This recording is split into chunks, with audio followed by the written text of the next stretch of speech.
Hello, this is day 7, Harold. Oh, great day. The actual wood construction part of the project starts. We got the guys that are putting the top plates on. They're treated boards. We call them sill plates. Mm-hmm. He's drilling them out. They got bolts about every 4 foot to bolt them to the foundation. The bolts are 12 inches from all the seams, so everything's tied together really well. There's also a thin steel seal that goes underneath the seal boards that creates a vapor barrier. It keeps any moisture out. They're doing a really good job. It looks nice. Great. Looks real good. Yeah, you know, one of the things that impresses me is as I watch and go over all these daily videos that we do is that the job site stays really clean. Yeah, Carl's great at that, isn't he? Yeah, that's really important to the homeowner to not have a bunch of debris. Because you have kids and dogs and cats and people, and you don't want tripping hazards, so you got to try and keep everything picked up as much as you can. Now he's getting the floor joists all put down. Look how fast they're going with that, too. Oh, yeah. It's like assembly line. You know, it is.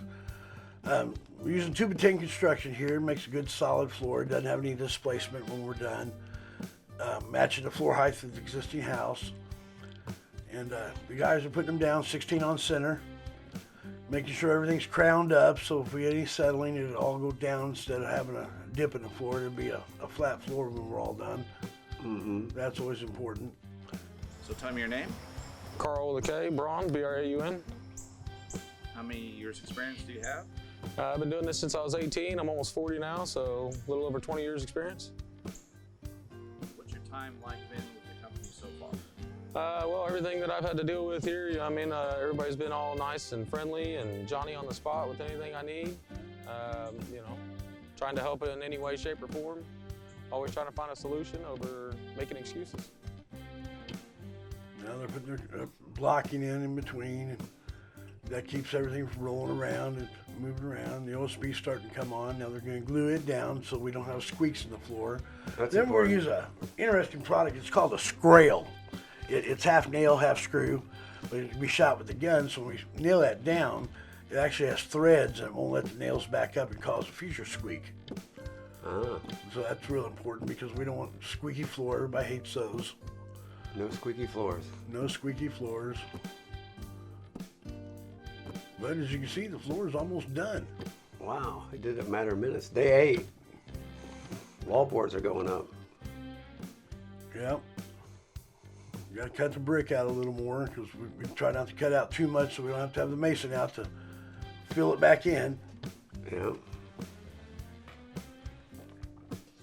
Lining on this one was particularly tough because they wanted, that's a kitchen that's going on this side closest to us, and they wanted the cabinets recessed back so that you didn't walk into the edge of a countertop. So we had to try and maintain exactly from finished wall 25 inches of space. A little bit tough, but not too bad. Mm-hmm. Here goes the first wall going up. Yeah, he's squaring everything up on the ground, which is a smart move because then when we get it up, we know our floor is level and we're going to know that our walls are plumb. And sometimes with an old house, we have a discrepancy in whether the house is plumb or not, but we'll fill that in, but we want to maintain our new room as plumb. Here it goes. Yeah, bang, nothing to it, huh? Wall 1. Now they're putting up braces. Keep it secure. Yep. Day 9.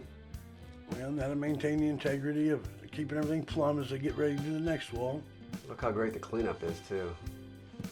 Oh, yeah, just the materials they're using laying around. And I don't see you in your spot there, Harold, in the chair. There's nobody in the chair. Well, what were you doing? Where you at? You had me out actually working, so I couldn't sit and watch for a while. Man. I know, it's not fair. Sometimes the guy has to go actually do something. And then Cooper's not even out there either. No, I haven't seen him in the 2 days we've watched so far. That's kind of weird, isn't it? Yeah, I think they were out of town over the weekend. Oh, okay. Watching a race. That's somewhere. right. Oh, day 10. Yeah, there's a window opening. Now he's setting the deck post for that deck that we talked about that's going to be attached to this room because the roof's going to be one piece all the way across the back of the house. And the deck's a integral part of it.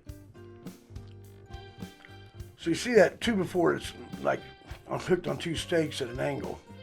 That's kind of his story stick. So what he does is he ties a string across his foundation and then nails it and gets good and square to the house, or the new room addition rather, and then he does another one, and they both hit on the same board, so he can determine an exactly square deck. It's a smart way of doing it. A lot of guys try to do it with the framing square and things like that, and that just doesn't work out as well. Now the ceiling joists are going up. Those are 2x8, 6 feet on center, so it'll be a nice stiff ceiling.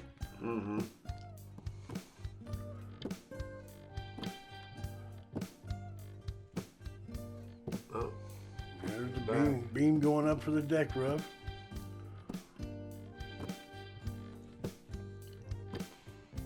they got a lot done on day 10. A lot done. Oh yeah, you know, having a deck attached to your room with the same roof, you know, anytime you get some outside space incorporated with the house or a room addition, it's always a plus, because everybody likes outdoor space.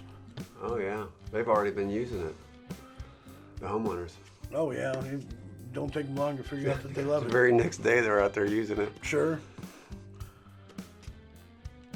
You know, to keep the weather off of you, it's a wonderful thing, you know, and shade's an important thing in this day and age. Yeah.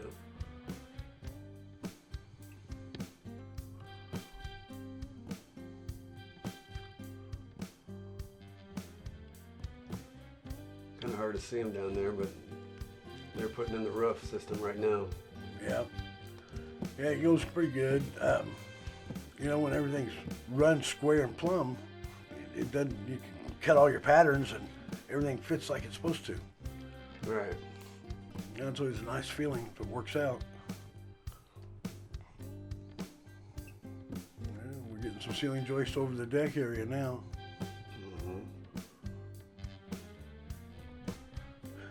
The nice thing is you can see how everything's sticking out exactly the same, so when you install your gutter board on there, there's not going to be a lot of trimming and shimming and things like that you don't have to do, because you did everything in advance, and that helps the cost a lot. Oh, day 11. Day 11. Boy, time flies in this fast forward stuff, doesn't it? Yeah.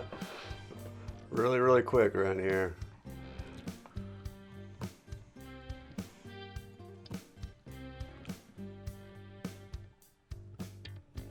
You know, fast forward videos are always great because it just puts out so much information in a short time. You can actually see what the heck's happening. Well, we get a lot of questions about that, don't we, Harold? About how long is this going to take? Because homeowners, they don't really know. Yeah, because they see this on TV and they think that's how long it should take. But boy, if a guy moved that fast all day, he wouldn't last long, would he? Yeah. Well, they can see it's day 11, how far they've come. Yeah. Now, the only reason Carl didn't pre-cut those window openings out was because there was a little discrepancy on what size actually we were going to use, because she wanted to make sure they fit the cabinet layout exactly. So that took a couple days to get figured out. But then once we got the number, we were able to... Doing the wrap. Yeah, house wrap's important. Right? You know, the house wrap doesn't provide an R factor, but it's a great vapor barrier. So it takes that bitter cold and just keeps it out of your house. And it does the same with the humidity in the summer. And I don't know why anybody in this day and age wouldn't use it.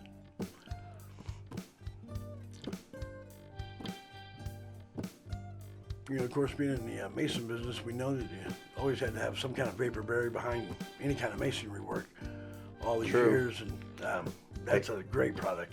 Day 12. They get this deck done in a day, Harold. I mean, just knocked it out. Oh, yeah. Speeding right along. Carl does great work. He has a great crew. Well, they like each other, so that helps a lot. Yeah. Oh, there's Cooper's back. Cooper's back. Yeah, so the roof decking's mostly on, and now the floor decking's going in, and you can kind of see what we got going on there now. It's a great look. He's tacking all of his floor joists in place, and he'll come back with joist hangers and installing all those.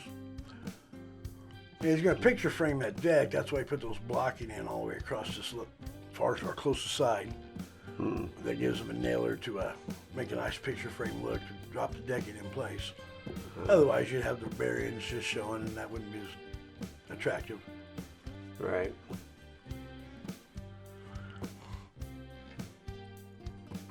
The center bracing really helps keep things from rolling around, and it keeps your 16 centers maintained. So that's nice to see on the floor joist. There's the frame for the picture. Then he'll just drop off his decking in that. Mm.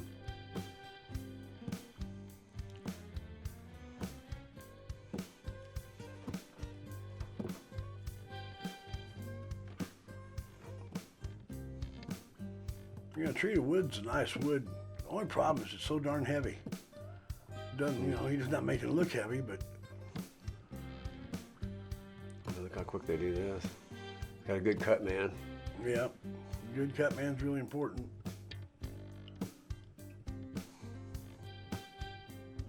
Yep. That completes day 12. That's the end of this video. We will pick it back up in the next video. Thank you for watching.